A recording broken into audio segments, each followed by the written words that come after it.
अस्सलाम वालेकुम, मेरा नाम है तमानिया, ये है सदफ और ये है सदफ तमानिया शो। हम बहुत अरसे बाद वापस आए हैं, but we are back with a very important topic. Sorry, मैं ही विंटर ब्रेक पे गई हुई थी Pakistan, but we are back with a very important topic जिसका हमने सोचा पूरा एपिसोड करना चाहिए, इज द ड्रामा पामाल, जो अभी अभी ग्रीन टीवी के ऊपर कंक्लूड हुआ है। बिल्कुल। और तमन्ना, मैं ये सोच रही थी कि हम पामाल में कहाँ से शुरू करें। क्या बोलूं, कहाँ से शुरू करूं। एंड मुझे कहना था कि जो पामाल की पॉपुलैरिटी है, आई थिंक जो ड्रामा एकदम से लोगों की नजरों में आया, नोबडी सॉ। खैर, अब तो स्पॉइलर अलर्ट का होना मुश्किल ही है, बिकॉज ड्रामा खत्म हो गया है। तो जो मुझे लगता है, जो मैं एनालिसिस कर रही थी कि ड्रामा इतना हिट इसलिए हुआ बिकॉज लोगों को उनकी शादी बहुत इंटरेस्टिंग लग रही थी, बहुत इंटरेस्टिंग लग रही थी। जो हेल्थ का ट्विस्ट है वो तो nobody saw coming. Of course the thing is कि बिकॉज ये इसमें ऑटोबायोग्राफिकल एलिमेंट है, इसलिए हम स्टोरी को क्रिटिसाइज नहीं कर सकते, क्योंकि ये तो किसी की जिंदगी है, राइट। लेकिन अगर ये फिक्शन होता तो मैं बहुत ही नाराज होती। वो उसकी वजह यह है कि मुझे ऐसा लग रहा था कि जो रीजन ड्रामा इतना वायरल हुआ, इतना हिट हुआ, बिकॉज इट्स, और ये बहुत सैड बात है कि इतनी पाकिस्तानी औरतें उससे रिलेट कर सकती थी, इतना ज्यादा। और जो ये और तो ये एक एक मुझे सैड एलिमेंट लगा कि क्या वाकई पाकिस्तान में शादियों का ये हाल है कि लोगों को ये चीज नॉर्मल लगती है, पहली बात। लेकिन दूसरी चीज जो मुझे बहुत अच्छी लगी, जिस वजह से मुझे खुशी हुई, कि पाकिस्तान में वो डिस्कशन हो रहे थे, द इंटरनेट वाज डिवाइडेड, और इतने डिस्कशन हो रहे थे उन मेंटल हेल्थ इश्यूज पे जो आज से 5 साल पहले हम सोच भी नहीं सकते थे। लोगों को ये पता था कि नार्सिसिज्म कोई मेंटल हेल्थ डिसीज है। लोगों को और इस बात पे तबसरे हो रहे हैं कि लोग अपनी तरफ से रजा के कैरेक्टर को डायग्नोसिस करने की कोशिश कर रहे हैं कि इसको ओसीडी है, या इसको नार्सिसिज्म है, या ये बाइपोलर डिसऑर्डर है। तो मैंने सोचा कि just 5 to 7 years ago Pakistani drama पे ना इस लेवल का तबसरा होता था, ना लोगों को इन बीमारियों का पता था, ना लोग इनसे रिलेट कर पा रहे थे। और जिस तरह लोग इस तरीके से बात कर रहे थे अबाउट मेंटल हेल्थ इश्यूज, चलो, हालांकि nobody is qualified to make the diagnosis except the professionals, मगर मुझे इतनी खुशी हुई कि औरतें इन चीजों को समझ रही हैं, जो हाउस वाइफ्स और ये जो बीवियां हैं, जो 5 साल पहले तक नहीं होता था। हाँ, बिल्कुल। और ये जैसे सदफ ने इसको हिंट किया कि ये जो ऑथर हैं जिनका ये ड्रामा है, ज़ंजीबिल आसिफ शाह, ये उनका अपनी लाइफ स्टोरी है और उन्होंने खुद बताया कि ये drama is very near to my heart, क्योंकि मैंने अपनी स्ट्रगल्स के बारे में लिखा है। और बट शी वाज़, तो ये ड्रामा, जैसे सदफ ने कहा कि स्पॉइलर अलर्ट, ये ड्रामा 2 पार्ट्स में डिवाइडेड है। एक पार्ट ये है कि उस लड़की की शादी, वो खुद जब ड्रामा स्टार्ट ही होता है तो एक ऑथर अपनी स्टोरी, उसको एक अवार्ड मिलता है, फिर वो अपनी स्टोरी सुना रही होती है। सो वो ड्रामा 2 पार्ट्स में डिवाइडेड है। एक उसका शादी का शुरू का अरसा है, और फिर उसके हस्बैंड को एक बीमारी होती है, और फिर उसके बाद का एक पार्ट है। तो जो ऑथर के अगर आप इंटरव्यूज देखें, and I would highly recommend कि आप उनके इंटरव्यूज देखें, because I think she is a very smart person. आप उसका अगर इंटरव्यू पढ़ें, you also connect more dots with the story. She talks about के जो ड्रामे का शुरू का हिस्सा है जिसमें उनकी शादी दिखाई है, she feels it wasn't depicted correctly. And here we are talking about an author जो बहुत इन्फ्लुएंशियल है पाकिस्तान की ड्रामा इंडस्ट्री के अंदर। उनका हर ड्रामा हिट होता है, ये जो नूरजहां ड्रामा है, कई बड़े हिट ड्रामाज होते हैं। बट शी थिंक्स के जो कंटेंट टीम थी चैनल की, उन्होंने उनके ड्रामे का जो इनिशियल पार्ट है उसको, उनकी मैरिज को इतना अच्छा नहीं दिखाया, बाद का इज ओके। तो तब इससे मुझे एक आइडिया आया, इससे मुझे ये आइडिया आया कि एक बंदा होता है, फॉर एग्जाम्पल अगर तुम मेरी स्टोरी देखो, जैसे हमने उस औरत की स्टोरी देखी और हमने कहा that is emotional abuse, right? As third party people we could tell that that was emotional abuse.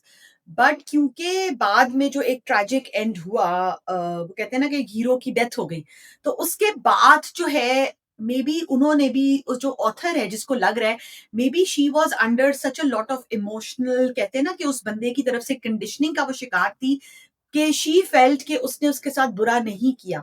However, we could tell as a third party audience कि जो उसके साथ, because you know, मुझे एक उसके इंटरव्यू में एक बात इतनी स्ट्राइक की, she said कि मैं अपनी बेटियों को ऐसे पालती थी कि वो मेरे मियाँ की बच्चे हैं, आसिफ के बच्चे हैं, मेरे बच्चे नहीं है। And this line shook me, I was like, ये एक माँ बात कह रही है, तुम माँ हो, एंड उसके मियाँ को, शी सेज कि मेरे मियाँ ने मुझे बिल्कुल प्रिंसेस की तरह रखा, मैं किया। बट जब वो कहानी ड्रामे में हम देखते हैं, maybe kudos to the content team, I would say at this point, कि उन्होंने उसको रीजंस बताए, उसकी थोड़ी सी बैक स्टोरी बनाई, जो हो सकता है इसके हस्बैंड की ना हो, बट मे बी जो लोग इमोशनली मैनिपुलेट होते हैं, मे बी ये इसका आई थिंक लेसन ये है कि कोई थर्ड पर्सन देख सकता है कि oh you are being emotionally manipulated, मगर जो बंदा उस सिचुएशन में होता है उसको ये बात नहीं समझ आती। नहीं, उसको नहीं समझ आती है। और तमान्या, ये एक बहुत जो तुमने बात की है, ये बहुत perfect segue into the really important point I want to make. पहली बात तो ये कि हम लोग को एज पाकिस्तानीज और मुस्लिम्स, जो मर जाए ना उसको जन्नती बना देने का बहुत प्रॉब्लम है। चाहे उस आदमी ने सारी उम्र हुकूकुल इबाद की हक तलफी की हो, डोमेस्टिक अब्यूजर हो, करप्ट हो, कुछ भी हो, लेकिन अगर वो जल्दी मर गया, और जल्दी की डेफिनेशन ये कि वो अपनी 40s या 50s में मर गया, तो लोगों को लगता है कि अल्लाह भाई वो कितने अच्छे थे, वो इस मौके पे बच्चे कहते हैं हमारे अप्पा होते, हमारी अम्मा होती, ऐसा होता वैसा होता। ऐसा नहीं होता। पहली बात जो है, वो पाकिस्तान में मर जाना जो है वो इट है कि आपके साथ चीज माफ हो जाती है। अल्लाह मियाँ क्या नहीं होती।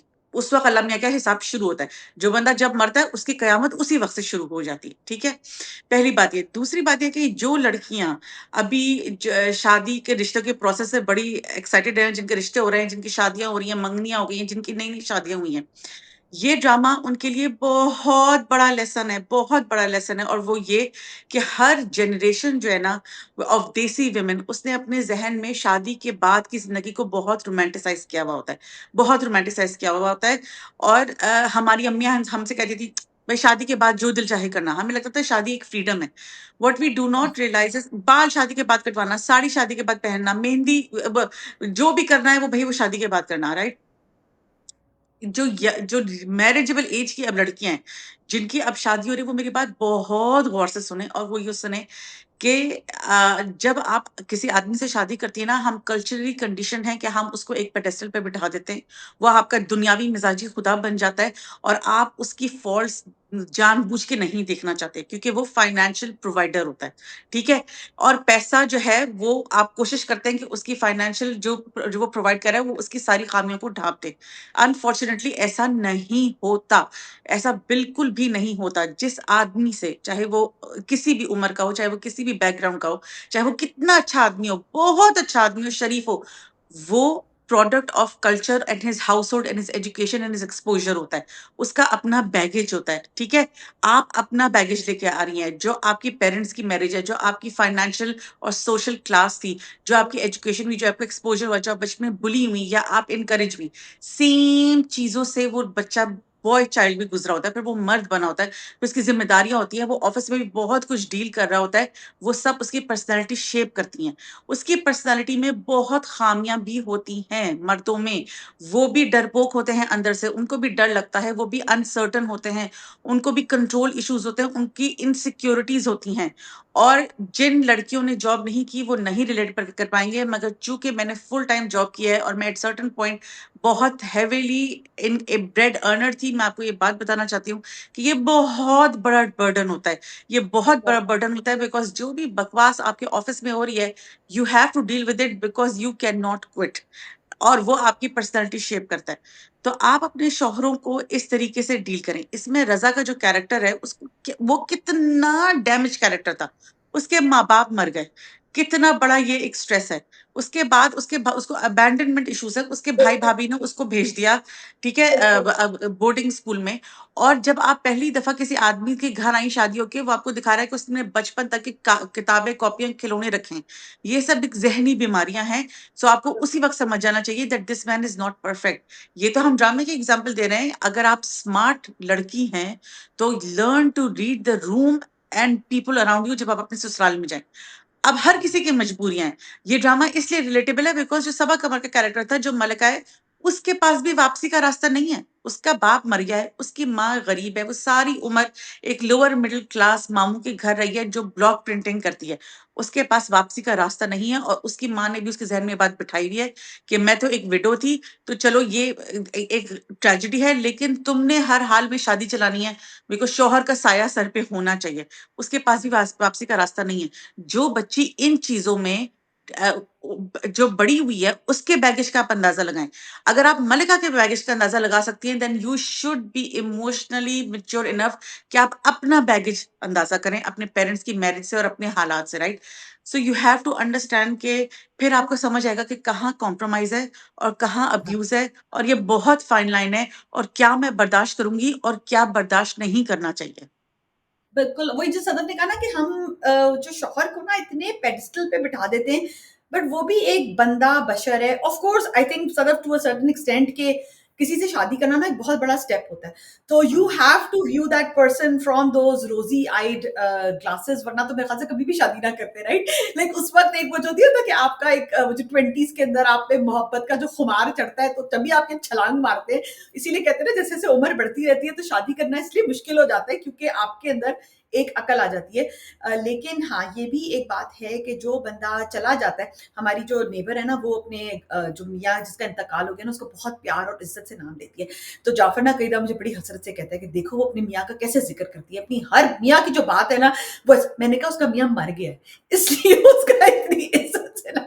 मैंने कहा अभी अगर उसका मियाँ जिंदा होता ना, तो वो भी बैठा बेगम से डांट खा रहा होता।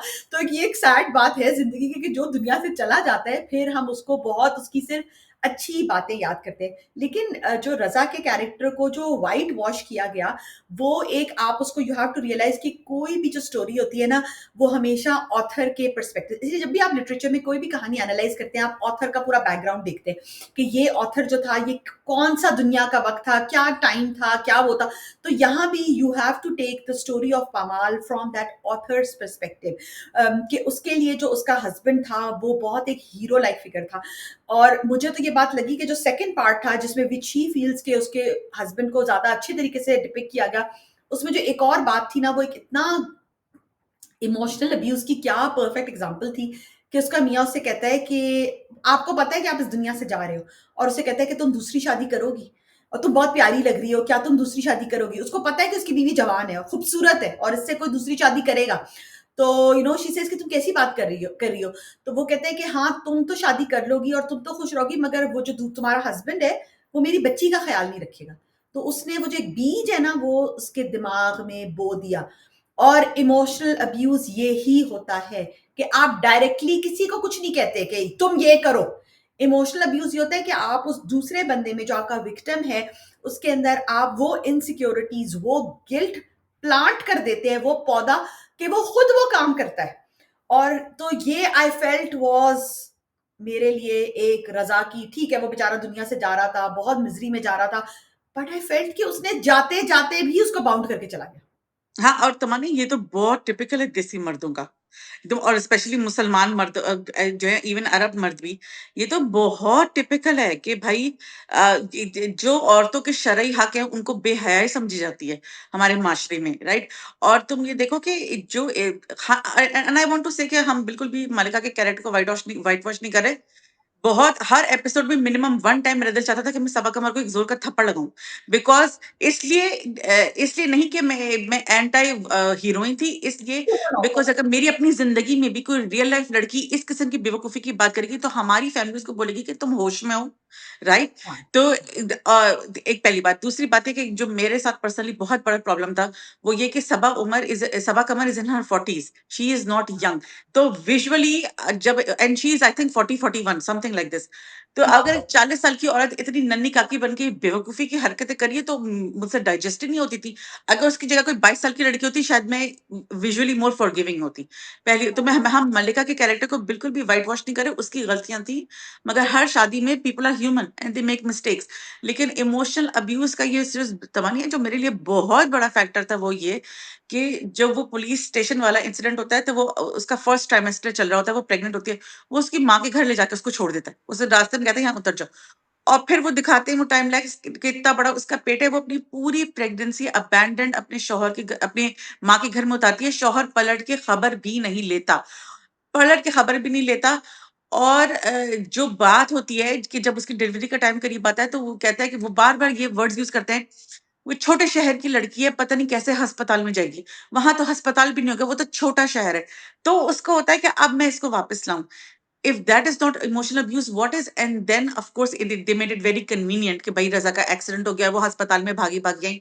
एंड रजा को भी, और ये हर पाकिस्तानी मर्द के साथ होता है, देसी आदमी के साथ, जब उसका बुरा वक्त पड़ता है और उसको, वो बीवी को कुछ नहीं समझता, वो अपने माँ बाप बहन भाई को सर पे बिठाए रखता है, उनकी जरूरियात, उनकी इमोशनल नीड्स और उनके फैसले चलते हैं। जब बुरा वक्त आता है तो भाई बहनों ही अपनी बीवी यानी उनकी बहन को कहता है कि हमारा अपना घर है, और भाई कहता है कि मैंने अपनी बीवी को देखना है, तो बीवी की कदर होती है जब हम अस्पताल में पड़े होते हैं, बिकॉज कौन रातों को जागेगा सिवाय बीवी के, राइट? तो उसको मलिका की कदर होती है जब वो अस्पताल में पड़ा होता है। तो अगर कोई ऑफ चांस कि हमारी ऑडियंस में कोई मर्द है और वो ये बात देख रहे हैं, तो हम उनसे कहना चाहते हैं कि time and again, generation after generation, around you, in your family, in your friends, in your चचा पुप्पा मामा ताया, ये बातें बार बार हो गई हैं। अब तो मौलवी भी बोलते हैं, दुनिया सिखाती है कि भाई देयर इज अ रीजन कि मियाँ बीवी लाइफ पार्टनर है, और आपके माँ बाप और आपके बहन भाई नहीं है ना, आप उनके हैं। हर किसी के अपने अपने लाइफ पार्टनर सेपरेट हैं, तो अपनी बीवी को वो दर्जा दें जो वो डिजर्व करती है, बिकॉज आपके फाइनेंशियल डाउनफॉल में वही आपके साथ बड़े घर में भी रहती है, छोटे घर में भी रहती है। और माँ बाप जो है वो तो जो बच्चा वेल ऑफ होता है उसके साथ चले जाते हैं, क्योंकि उनको बुढ़ापे में अपनी दवाई और खाने का खर्चा चाहिए। ये तो कोई ऐसी ड्रामे की बात नहीं है, हम अपनी जिंदगी में आम देखते ही देखते हैं। तो जो जब इस किस्म के ऑटोबायोग्राफिकल ड्रामे बनते हैं, लोगों को बहुत अकल लेनी चाहिए। अगर आप कोई ऐसी लड़की हैं या आप ऐसे कोई आदमी हैं जिनकी मैरिज में थोड़ा कॉन्फ्लिक्ट है, और आपने ये ड्रामा देखा है या आप हमारे डिस्कशन से इंट्रीग हो रहे हैं, आप वो ड्रामा जाके देखें, बहुत उसमें लेसन्स हैं। और मैंने ज़ंजीबील का हर इंटरव्यू देखा है, एवरी सिंगल डिफरेंट डिफरेंट, चाहे ओटीटी प्लेटफॉर्म हो चाहे टीवी के हों, हर, हालांकि बहुत रेपिटेशन भी थी इंटरव्यूज में, मगर that is what she says कि मैं इस ड्रामे में बहुत लेसन देना चाहती थी, बहुत लेसन देना चाहती थी व्हेन इट कम्स टू शादी एंड औरतों के, जो second half of the drama है, कि औरतों के अपने पैरों पे खड़े होने के लिए। यस, बिल्कुल, एग्ज़ैक्टली। और ये तो हम आजकल एक दूसरे ड्रामे में देख रहे हैं कफ़ील के अंदर के अगर आपका मियाँ कमाता नहीं है ना, तो वो एक पूरा whole set of different problems है। तो इस ड्रामे के अंदर आई थिंक जो उसने एक अच्छी बात दिखाई कि आप औरत को सिर्फ़ जो आपके ज़हन के अंदर इनसिक्योरिटीज़ है, उनकी वजह से उसकी एबिलिटीज़ को दबा कर ना देखें। और ये हम ये देखते हैं कि रज़ा ही जस्ट फील्स अल्लाह को ना कभी नहीं पसंद कि कोई भी इंसान जो है ना इतना गरूर करे कि बस मैं कमा कर ले आऊंगा, मैं कर लूंगा, तुम्हें कोई जरूरत नहीं है। उसके टैलेंट को ना दबाएं। ऑफ कोर्स घर की जिम्मेदारी है ये, बट अगर उसके बिसाइड वो अल्लाह मियाँ ने आदमी पे डाली है, अल्लाह मियाँ ने रोल्स बड़े डिफाइन किए हुए। लेकिन अगर आपकी बेगम में एबिलिटीज हैं, वो कुछ करना चाहती है, आपने सिर्फ इसलिए उसको दबा कर रखा because you have all these fears about the world around you. और वो वही आई थिंक उसके अंदर वो ये भी दिखाते हैं कि जब वो काम पर जाती है तो लोग घटिया बातें करते हैं, मगर क्या लोगों की घटिया बातों की वजह से आप जिंदगी में आगे नहीं जाएंगे? तो is that what's holding you back? अगर आपको पता है कि आपका दिल साफ है, and then she goes ahead और वो अपनी एबिलिटी से she paves a path which is very very inspirational. But Sadaf उसके अंदर ना थोड़ा सा ये भी एक लोगों ने बात की कि उसने अपने कजिन से शादी क्यों नहीं की जब उसने उसको ऑफर की। आई फेल्ट कि उसके अंदर थोड़ी सी इंडिकेशन ये आती है कि उसको अपने कजिन में भी वही कंट्रोल वाला फैक्टर नजर आता है, कि उसका कजिन उसको कहता है, जब उससे मीटिंग करने आता है और वो कहता है कि तुम क्यों अपने बॉस से ये ऐसे बातें कर रही थी, कर रही थी। तो उसको आई थिंक ये शी फील्स, ऑफ कोर्स एक तो रजा भाई उसको बाउंड करके चले गए थे।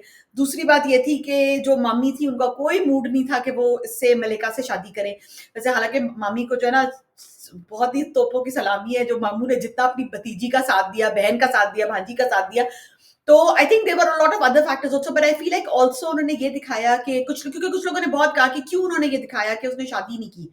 आई think maybe they wanted to show कि वो इंडिपेंडेंस दिखाना चाह रही थी औरतों की, और maybe at a later point in life maybe she does decide कि बच्ची तो बड़ी हो जाएगी। बट जैसे सदफ ने कहा कि कई दफा हमारे माशरे में एक औरत का जो शरई हक है, ये तो हमने अपने सहाबाए कराम में देखा है कि जब कोई एक शहीद होता था, मौत होती थी, तो उन्हीं की बेगम से दूसरे की शादी हो जाती थी, और बड़े एक अच्छे तरीके, कोई इसमें टैबू नहीं होता था। उनके बच्चे फिर दूसरे घर में पलते थे। बिल्कुल। और तमन्नी, ये जो बात है जो ज़ंजीबील ने बोली कि मैं लड़कियों को ये मैसेज देना चाहती थी, आई रियली होप कि लड़कियां जो हैं ये इंस्टाग्राम के बेवकूफ़ी के शादी वाले रीलों से निकलें और समझे कि ज़िंदगी और दुनिया आसान नहीं है, एक इम्तिहान की जगह है। और जो मैसेज देना चाह रहे हैं वो ये है कि जैसे हम लोग की भी शादियां हो रही थी और इसमें कुछ बदला नहीं है आज तक। हर कोई ये नहीं सोचता कि ओ मैं शादी करती हूँ ताकि मेरी जिंदगी की बैंड बजे, वाह वाह मेरे पे बुरा वक्त आएगा, कितना मजा आएगा, ये कोई नहीं सोचता। यू ऑलवेज यू ऑलवेज वो आई थिंक कि भाई बहुत बेस्ट होगा हमारी, ये हमारी हाँ, बिगिनिंग ऑफ और हैप्पीली एवर मेरे आफ्टर साथ है, ऐसा राइट? नहीं होगा, मेरे हाँ। साथ ऐसा नहीं होगा, हमारी ज़िंदगी मुख्तलिफ हर है। किसी के साथ जो बुरा हो रहा है ना, वो मेरे साथ तो कभी भी नहीं होगा। विच हाँ, इज हालांकि fact of the matter is that none of us are special. जो किसी और के साथ हुआ है वो हमारे साथ भी जरूर हो सकता है। अक्लमंद इंसान ये है, वो है जो दूसरों की गलतियों से देख के सीख ले, पहली बात।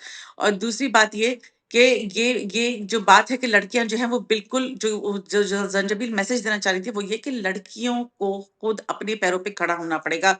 बाप, भाई, शौहर और बेटे का सहारा ना लें। मुझे ये बात ड्रामे में बहुत अच्छी लगी कि उन्होंने दिखाया कि मल्लिका कोई इतनी पढ़ी लिखी लड़की नहीं थी, उसको राइटर दिखाया। राइटर, पेंटर, सिंगर, ये सब हमारे पाकिस्तानी सोसाइटी में सॉफ्ट स्किल समझे जाते हैं कि ओ कुछ नहीं, शौकिया करती हैं, ये कौन सा डॉक्टर है, ये कौन सा इंजीनियर है, ये कौन सा लॉयर है। तो उन्होंने दिखाया कि ये जो एक औरत है, ये बस लिखाई से, यही बात सबा कमर ने डाइजेस्ट लेटर में भी की थी। And the showed empowerment through digest. और डाइजेस्ट जो है वो तो पाकिस्तान में उस जमाने में इतना बुरा समझा जाता था, it was not even considered literature के ओ हाउस के लिए ये बस दिल लगी है, right? But they showed empowerment through writing and whatever you can बहुत सी do to stand up on yourself. देखिए, ये बात जो है ना, हम लोगों को कभी नहीं सिखाई जाती है इस पाकिस्तानी गर्ल्स के आपकी अपनी शनाख्त है।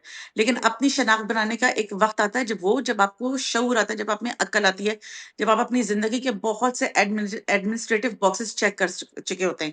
As an average Pakistani girl, जब आप किसी हाउस होल्ड में पैदा होते हैं, तो आप सारी उम्र अपने बाप के आइडेंटिटी से पहचाने जाते हैं, अपने सर नेम से, कि भाई तुम फलाने की बेटी हो, या अपनी अम्मी के साथ आप फलाने की बेटी हैं, या आप इसकी छोटी बहन है, राइट? और फिर आपको किसी खूटे से बांध दिया जाता है और आप वो मिसेस फलानी हो जाती हैं, आपका सर नेम बदल जाता है, आपकी आइडेंटिटी बदल जाती है। आप जहां जाती हैं, अगर आपने मैके में जाएंगे आप फलाने की बेटी हैं, आप अपने ससुराल में फलाने की बीवी हैं, जब आपके बच्चे हो जाते हैं आप स्कूल जाती हैं, आप फलाने की माँ हैं। आपकी जिंदगी के बहुत एडमिनिस्ट्रेटिव बॉक्सेस चेक हो गए कि भाई हम पढ़ लिख गए, हम बड़े हो गए, हमारी शादी हो गई, हमने बच्चे पैदा कर लिए। हर औरत की जिंदगी में वो एक स्वीट स्पॉट आता है when she can think oh my God, मेरा आज सबसे छोटा बच्चा भी स्कूल गया, now what can I do with your life, with my life. And ये बहुत इंपॉर्टेंट है, अल्लाह की ब्लेसिंग है। आप इस स्टेज ऑफ लाइफ को बिल्कुल मत वेस्ट करें, अपनी शनाख्त बनाएं। जरूर जरूर चार लोग माशरे में ऐसे होने चाहिए जो जब आपके शौहर से मिले तो वो बोले कि अच्छा ये फलानी का शौहर है, ठीक है। या, आपके बच्चे जो हैं वो आपसे पहचाने जाए, आपकी अम्मी जो है आप किसी को इंट्रोड्यूस कराएं, ये मेरी अम्मी है। चार लोग माशरे में ऐसे जरूर होने चाहिए। अगर आप बहुत पाकिस्तान में जिस तरह होता है कि भाई 20 साल की उम्र में शादी कर दी, पढ़ाई कंप्लीट नहीं हुई, जॉब करने का कॉन्सेप्ट नहीं, आप कनाडा आ गई, चलें, आप मिडल ईस्ट मूव हो गई, आपके बच्चे हो गए, आपकी पढ़ाई को कनाडा वालों ने जीरो समझ लिया, you have to start from all over scratch. You आपको आइडेंटिटी, आप अपनी इमिग्रेंट आइडेंटिटी बना रही हैं, जो भी कर रही हैं। इस बीच में जो इस ड्रामे का मैसेज है वो ये है कि अल्लाह मियाँ ने हर इंसान को, जो मर्द है या औरत है, उसको मुकम्मल इंसान बनाया है। और ये क़यामत वाले दिन जो 5 सवाल होंगे, उनमें से वो 5 सवाल क्या है, वो यही है कि भाई तुम्हें सेहत दी थी, तुमने उसका क्या किया? तुम्हें जवानी दी थी, तुमने उसका क्या किया? तुम्हें इल्म दिया था, तुमने कैसे इस्तेमाल किया? तुम्हें पैसा दिया था, कैसे इस्तेमाल किया? हर लड़की को मैं ये कहती हूँ, हर औरत को मैं ये कहती हूँ कि जब आपकी जिंदगी में सारे एडमिनिस्ट्रेटिव बॉक्सेस चेक हो जाएं, तो आपको अपने लिए टाइम निकालना बहुत जरूरी है। चाहे वो हेल्थ के लिए हो, जिस तरह हम बात करते हैं कि भाई रेजिस्टेंस ट्रेनिंग करें, eat well, take supplements, right? या वो स्पिरिचुअली ग्रोथ की हो, जो हमने बहुत बात की है अबाउट बिल्डिंग योर सेल्फ। लेकिन you have to build yourself also. हर केपेबल इंसान, चाहे उसको माशरे ने ये प्रिविलेज दिया या नहीं दिया कि वो पढ़ा लिखा है नहीं है, उसके पास अल्लाह मियाँ एक टाइम ऐसा जरूर लाता है, because God is not unfair, कि आप अपने अंदर या तो पढ़ाई लिखें या स्किल डेवलप करें, या कोई अल्लाह पे भरोसा तवक्कुल करके ऐसा काम करें जिससे आप 2 वक्त की रोटी अपने लिए कमा सकते हो। ये एक लाइफ स्किल है कि अगर आप एक कमरे में, एक डरबे में भी रहते हो, आप पे खुदा ना खास्ता इतना बुरा वक्त है, आप अपना रेंट दे सकें, आप अपना इंटरनेट का बिल दे सकें, आप अपने फोन का बिल दे सकें, ये सब अब जिंदगी की जरूरियात हैं, और आप अपने एक वक्त की रोटी कमा सकें। और हाँ, ये चीजें बहुत मेजर लाइफ स्किल हैं, जो पाकिस्तान में जब शादियां होती हैं हमसे कोई नहीं कहता, क्योंकि हम कहते अल्लाह ना करे, कैसी बातें कर रही हो भाई, सब ठीक रहे, अच्छी बात करो, ऐसे ना, ऐसे मत सोचो, ऐसे क्यों सोचती हो तुम कि खुदा ना खास्ता कुछ गड़बड़ हो जाए। जैसे इस ड्रामे में मियाँ तो बेचारा मर गया भरी जवानी में, या शादी अच्छी ना लगे, या कुछ भी बुरा वक्त आप पे पड़े, तो औरतें फिर क्या करती हैं, अपने भाइयों का मुंह देखती हैं, अपने भाइयों से बाप की विरासत में हिस्सा मांगती हैं, ससुराल वालों के दर पे पड़ती हैं।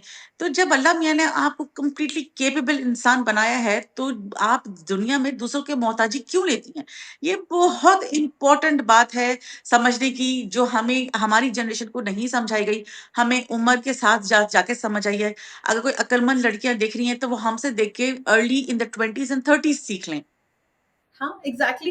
बल्कि कुछ तो वैसे सदफ मैं अब जो आजकल नए लोगों से बात कर रही हूँ, वो यही कहते हैं कि ये कुछ अगली जनरेशन ने कुछ ये ज़्यादा ही सीख लिया और वो शादी से भाग रहे हैं।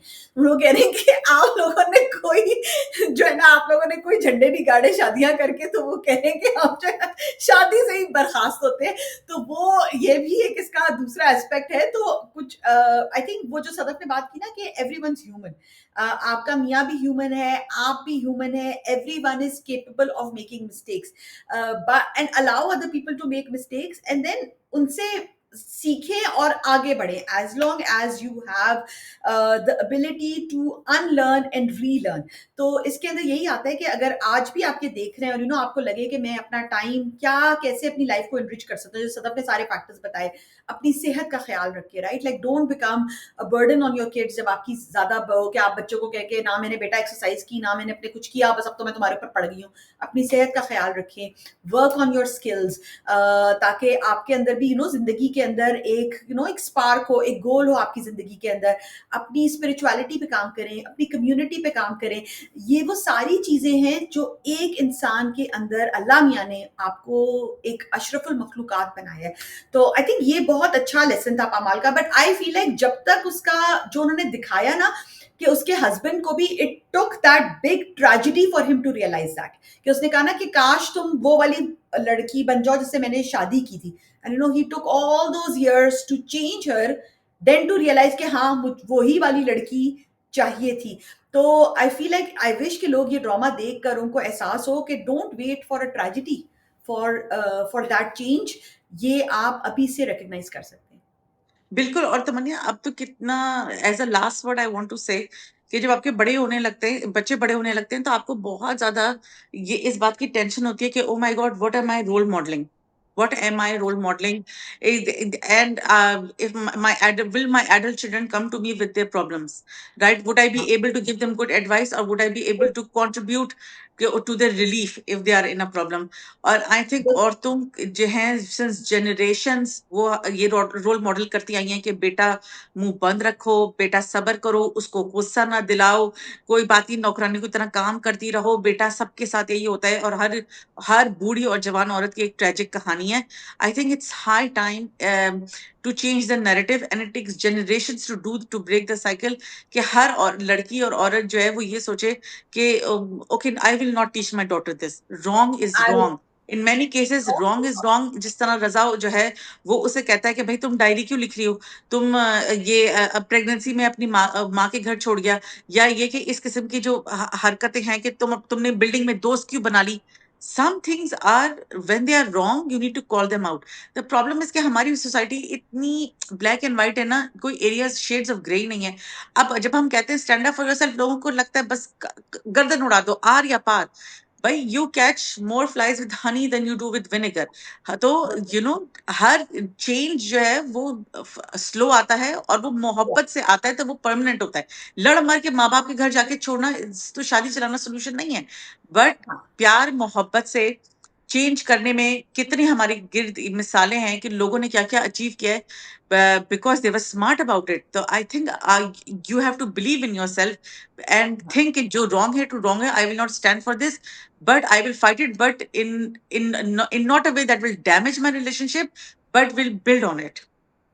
और सबसे पहले ना आई थिंक जो इसमें सबसे बड़ा जो मैसेज है ना वो ये है कि कोई आपको रेस्क्यू करने नहीं आएगा। नहीं आती। आप खुद अपनी जिंदगी के हीरो हैं। जैसे पामाल वो शुरू में लिखती थी ना कि एक हीरो आएगा, ये आएगा। कोई हीरो नहीं आएगा, ठीक है, आपकी जिंदगी में रोल्स हैं, आपका हस्बैंड होगा, आपके बच्चे होंगे, ये होगा। You are your own life hero. बहुत दफा आपने सुना होगा लोग कहते हैं हाय नहीं मैं जिम नहीं जा सकती, मेरे बच्चे नहीं जाते, या मेरे मियाँ को वॉक नहीं पसंद। भाई आप खुद करें। जिंदगी में always ask yourself what's stopping you. कई दफा you will realise it's you yourself who is stopping yourself. So कोई आपकी जिंदगी में हीरो नहीं आएगा। सैड बात है, बड़ा दिल चाहता है कि कोई हीरो आए और सारे मसले हल कर दे। आप अपनी जिंदगी के खुद हीरो हैं। तो अपनी जिंदगी को खुद अपने आप के लिए ज़िंदगी बेहतर बनाएँ। एंड आई रियली होप कि this video helps people. Do send us your topics और कि हम किन-किन टॉपिक्स पे बात करें। अभी तो हमारे पास काफ़ी सारे मज़े-मज़े के टॉपिक्स जमा हुए हुए हैं and we will be sharing more videos but always share your feedback with us. मैं और सदफ आपके सारे कमेंट्स पढ़ते हैं। सारे। टेक केयर, खुदा हाफ़िज़।